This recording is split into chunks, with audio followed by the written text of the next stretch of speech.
Lebih lengkap soal penerapan tatanan normal baru di rumah ibadah, saya sudah bersama dengan staf khusus Menteri Agama, Ubaidillah Amin. Assalamualaikum Pak Ubaid. Waalaikumsalam, Mbak Maido. Ya, Pak Ubaid, Menteri Agama kan bilang rumah ibadah ini akan dibuka secara bertahap. Indikator boleh dan tidak bolehnya seperti apa nanti, Pak? Jadi gini, Mbak, Bapak Menteri Agama itu sempat dapat masukan dari beberapa tokoh agama, khususnya kiai-kiai pondok pesantren, terkait rencana diaktifkannya kembali kegiatan belajar mengajar di pesantren. Nah, ada beberapa skema, kiai-kiai pengasuh pondok pesantren ini mengatakan mungkin santri yang boleh kembali ke pesantren hanya dari daerah desa, kecamatan, atau kabupaten yang berzona hijau, Mbak. Zona Seperti hijau. itu. Ya. Jadi yang ada, ya silakan Pak. Di samping mereka nanti ketika sudah sampai di pesantren, mereka harus menjalankan itu rapid test, terus pola new normal itu. Berarti indikator utamanya adalah yang berada di zona hijau, begitu Pak? Koreksi kalau saya salah, Pak. Insya Allah seperti itu, Mbak. Tapi ini memang belum selesai skema-skema ini.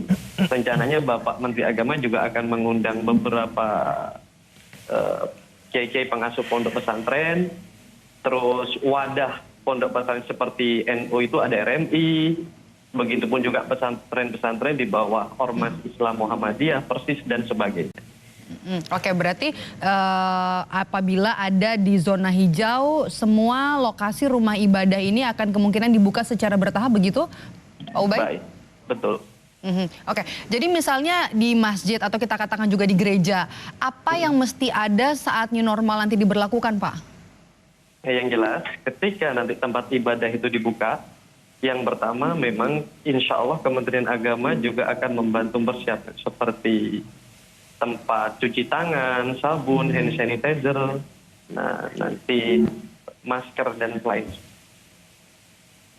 Termasuk tanda untuk menjaga jarak fisik, begitukah Pak? Di semua tempat ibadah? Seperti itu, Mbak. Bagaimana untuk memastikannya, Pak?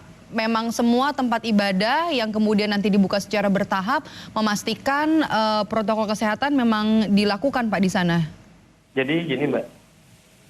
Kementerian Agama bersama dengan kementerian terkait dan gugus tugas di beberapa daerah itu nanti terjun langsung ke lapangan. Seperti itu. Untuk memantau bahwasannya ini sudah menjalankan protokol pencegahan COVID-19. Karena kemarin yang saya dengar, memang beberapa pihak itu takut nanti ketikanya dibuka, skema-skema belum kita siapkan, itu nanti muncul klaster-klaster baru. Itu yang tidak kita inginkan. Itu kan persiapannya dari sisi rumah ibadahnya sendiri untuk tetap menjaga protokol kesehatan. Tapi bagaimana memastikan warga untuk patuh memenuhi protokol kesehatan ini, Pak? Selain adanya petugas. Kita juga di Kemenak itu kan kita juga punya penyuluh agama, Mbak. Nah, di tiap kecamatan kurang lebih 8 orang.